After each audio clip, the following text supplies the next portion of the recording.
Kapag nananalangin kayo, huwag kayong tutulad sa ginagawa ng mga pakitang tao. Mahilig silang manalangin ng nakatayo sa mga sambahan at sa mga kanto ng lansangan para makita ng mga tao.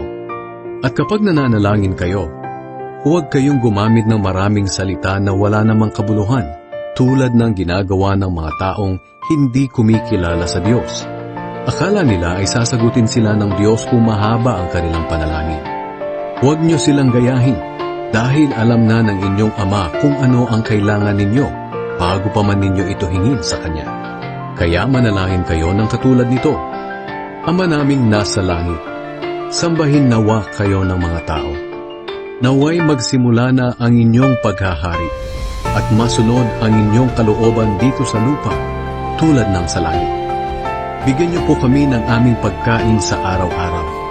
Patawarin niyo kami sa aming mga kasalanan, tulad ng pagpapatawad namin sa mga nagkasala sa amin. At huwag niyo kaming hayaang matukso, kundi iligtas niyo po kami kay Satanas. Sapagkat kayo ang hari, ang makapangyarihan at dakilang Diyos magpakailanman.